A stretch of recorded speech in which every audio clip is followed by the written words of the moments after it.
interview that we're doing today for Duke's House of Cards. And Pete Szczepanek, we have never met, but you have been a very loyal and dedicated follower of Duke's House of Cards over these last few months. And I think it's exciting to have someone follow that page from your neck of the woods up in the Detroit area. And so welcome to Duke's House of Cards. Thanks for having me. I'm actually in What, Grand Rapids, so I'm about halfway between Detroit and Chicago. We're on the west side okay, of the state of Michigan. very good. What are your memories growing up as a Tigers fan? The first game that you went to, you remember anything about that? I remember going to the game. I don't remember much about the game. It was the Tigers and the Orioles, 1970. Um, my dad was a huge baseball fan his whole life. And we had cousins that lived right around the corner from us. So every year we would make an annual trip, my cousins, my dad, my brothers. So that first game, I remember going to the game. I think I was only 6. Um, I got a Tiger helmet. I actually just had this framed.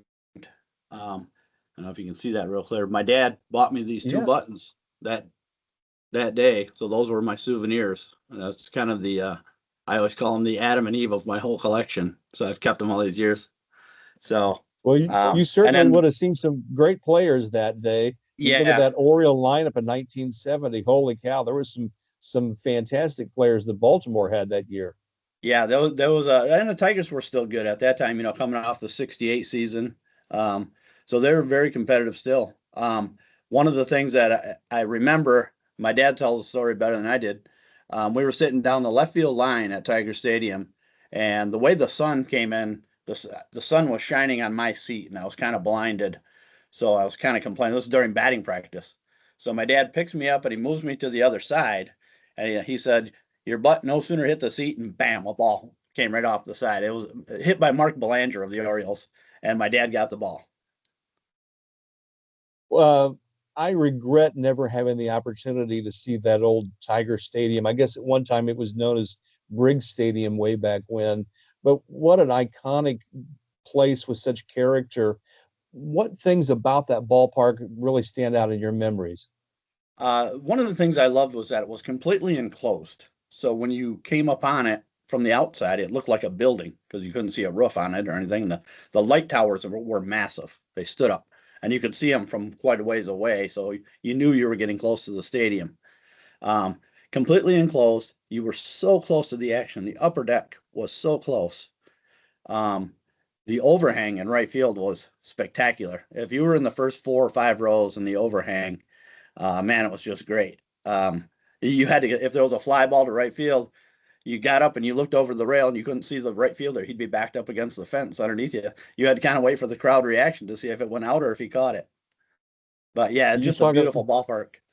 you mentioned those light standards, and of course, the first thing that comes to mind for me was that '71 All-Star game that Detroit hosted, and that monstrous home run that Reggie Jackson hit. That if it had not hit those light standards, would probably still be traveling today. Yeah, it was a tremendous blast. That same area before the upper deck in right field was added, Babe Ruth had a home run there, and there's a little street across the street called Cherry Street. Some kid ran the ball down, and they estimated it was about 900 feet from home plate when the kid finally picked it up. Wow. So, who were some of your favorite players growing up? Everybody loved Al Kaline, so he was right Yeah. there. Mickey Stanley was from our hometown here. I loved Mickey Stanley, Bill Freehan, Willie Horton.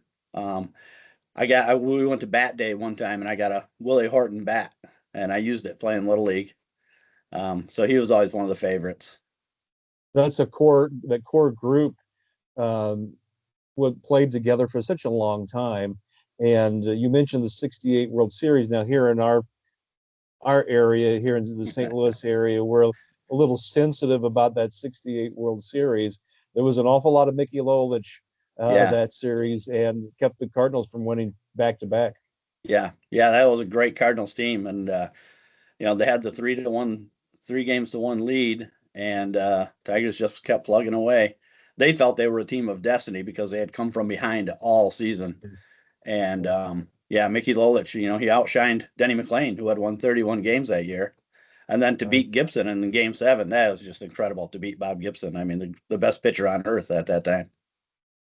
I had the great fortune of meeting Al Kaline several years ago at a card show, and what an outstanding guy, super nice fella, and I would assume that he's still kind of the icon of Tigers baseball, unless you go back to the days of Ty Cobb. Right. It's always been, Cobb, K-Line, and then kind of Alan Trammell kind of inherited that Mr. Tiger, title after Al passed away. Um, but yeah, those guys were something else. Al was the nicest guy in the world. My buddies and I once, after a Red Wings hockey game in the middle of February, we happened upon a Al Kaline Drive sign outside of Tiger Stadium. It's in my collection now, and I took it for Al to sign it one time, and he said, before I could even say anything, he said, "Let me guess, you bought it at a garage sale." I said, "Well, of course. How else do you get them?"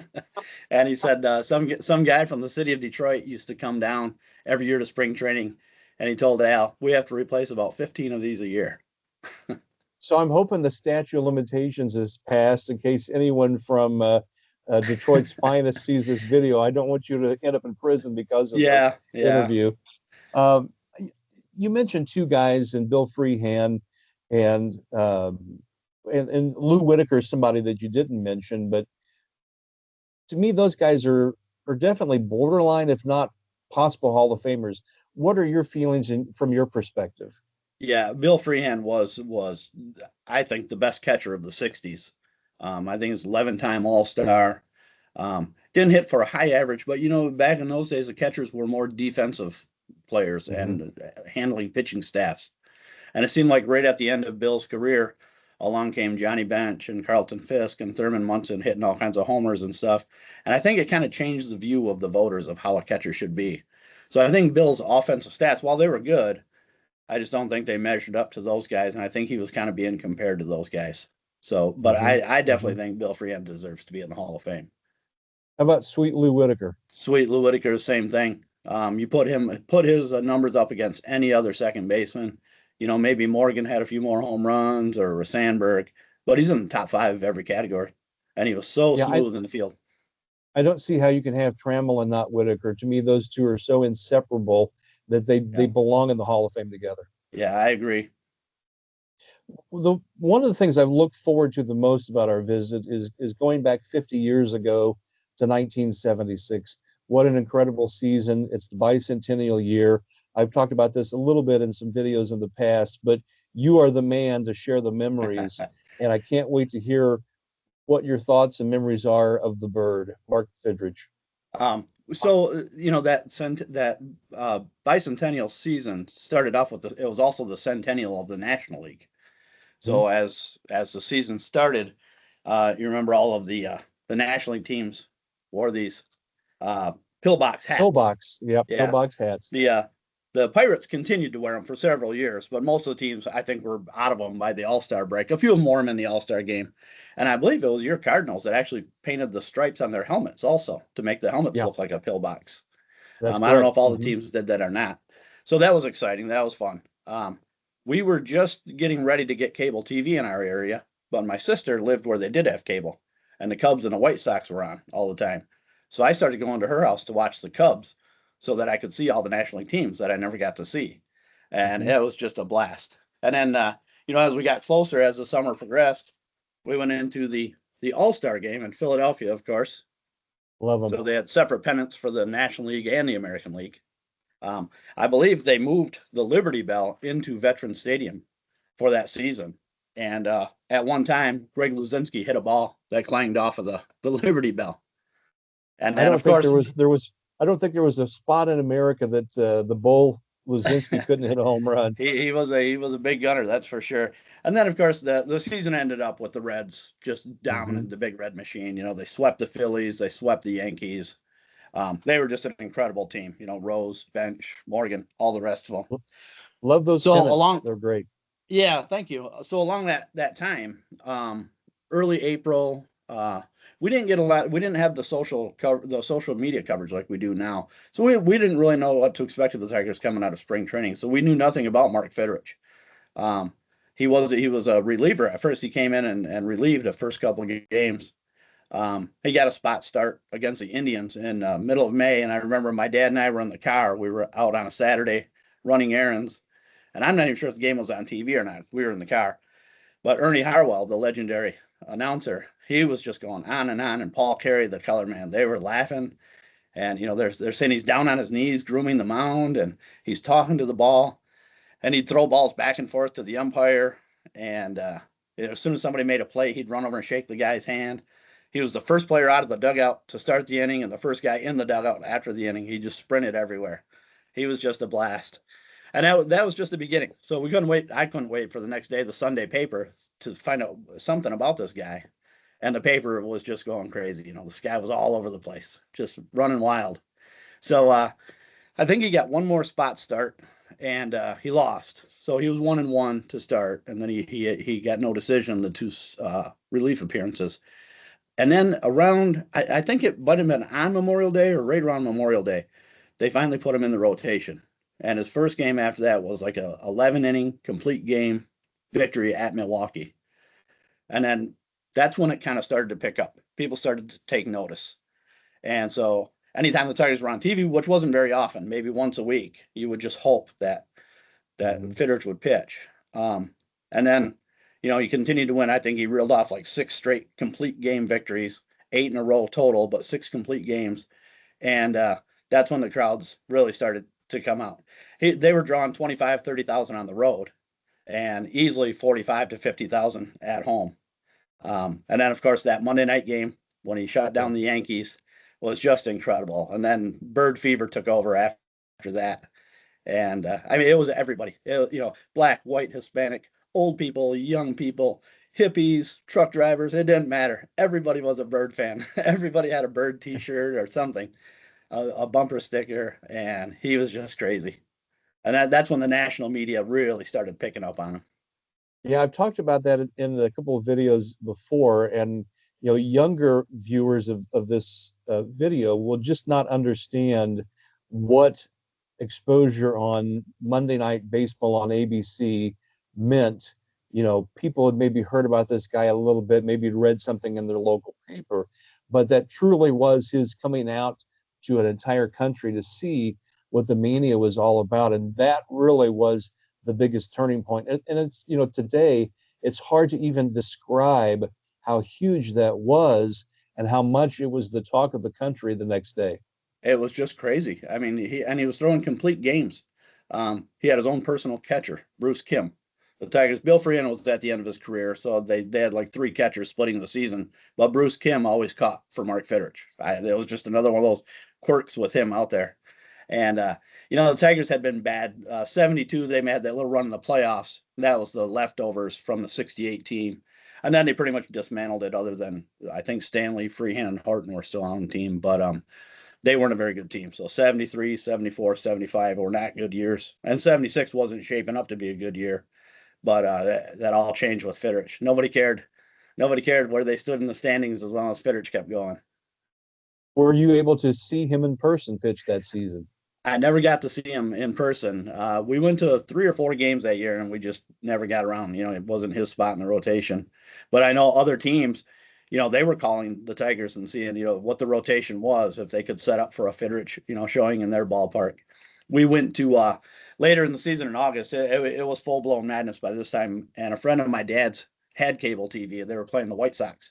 So he invited us over to watch. It was in Detroit, but he invited us over to watch. And I remember Harry Carey and Jimmy Pearsall were the announcers at that time for the White Sox. And they were just going crazy with it. And Jimmy Pearsall said, "Harry, if they'd have seen this guy, they would have never locked me up."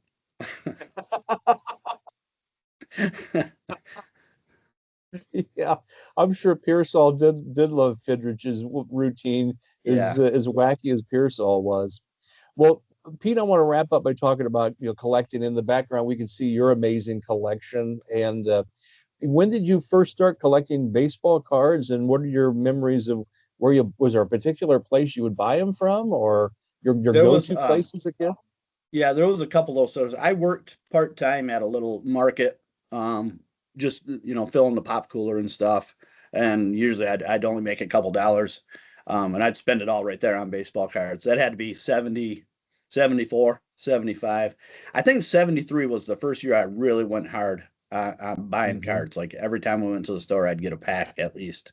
every extra dime I could get, it was on baseball cards. I've actually started to rebuy that whole 73 set. Um, I'm not real concerned about the condition, so I'm buying them, commons and the stars where I can find them.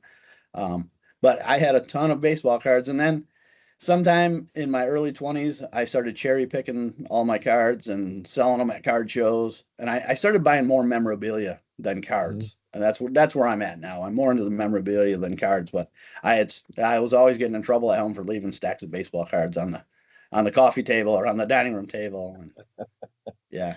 So this is, I know, like asking a person their favorite child or their favorite grandchild, but what is your favorite piece or maybe a couple pieces in your collection? Well, if you can see over my shoulder there, I actually Uh-huh. have Uh-huh. that is the actual Tigers championship banner from 1984. That's the one Wow. that flew at Tiger Stadium. Um, I was there in '85 when they raised it up. I was in the upper deck in left field, and the players all lined up and got their rings. And then they said, "Can we have your attention to the flagpole in center field?" And they raised that banner up, and now it's hanging in my basement. So the Detroit Historical Society has all of the Tigers' other banners from 34 and 35, 40, 45, 68. It's a nice collection, but they're missing one. So Well, it looks beautiful on your wall back there. it's big. It Anything takes else up a lot of space. yeah. Anything else that comes to mind as your favorites? I have a ticket stub from Babe Ruth's called shot in the 33 World Series. I Wow. And how picked it did you up at get a that? yeah, I just picked it up at a local card show. Guy had a box Right. full of ticket stubs. And when I first looked at it, I knew that was the right year, 33, but I wasn't sure if it was game three. So I bought it. I only paid like $8 for it Oh and my came goodness. home and checked it up, checked on it. And sure enough. So I've had it authenticated now. I've had some nice offers, but I haven't bid on anything yet. I haven't sold anything. And all it shows that it pays to dig through those boxes. You never know what's going to be in there. Absolutely. I do it all the time. The antique stores, antique fairs, flea markets. My wife and I go to quite a few of those, and it's worth digging. Yeah, absolutely. Tell me about your shirt. Lou Gehrig says, I love it. Yeah, those from the 34 Gaudy baseball cards. They had the Hmm. big league tips on the back, and certain cards would say Lou Gehrig says on the front, and then you flipped it over, and there was a big league tip, the importance of driving in runners and stealing bases and things like that. So Yeah. yeah, Nifty. I so like the shirt. yeah, before we go, here's one of my favorite Mark Fidrich pieces. It's a Mark Fidrich bird whistle. It says Mark Fidrich on one side and the bird on the other, and you can see his hair. Looks like him. So that's it. That's one of my That's Fidrich great. pieces. I've got a That's Fidrich great. glove, a couple Sports Illustrateds. He was on the cover of Yeah, everything that year. Rolling sure. Stone, even. Yeah, I think he was the Yeah. only non-rock and roller ever put on the cover of Rolling Stone. I'm guessing for, and I don't know this for a fact, but I'm just guessing for him, being on the cover of Rolling Stone was probably his favorite thing that he was ever on, I'm Yeah, guessing. I'll bet. I remember my cousin had that, and I remember reading it, and it's a pretty spicy article. Hmm. Not probably not the content for you little kids. Well, Pete Szczepanek, it has been a pleasure to actually see you and visit with you in person, and truly appreciate you following the Duke's House of Cards Facebook page here over the last several months. And I'm going to keep in mind that you're looking for some 73 tops. I might be able to help you fill a few spots on your set. So All right, that sounds great. It was thanks for the interview. This was great. I love your thanks. site, and I know we have a few things in common. We're both Hank Aaron fans, and we both You collect bet. helmets. Yep. So yeah. Very good. All right. Thanks, Pete. All right. Thank you.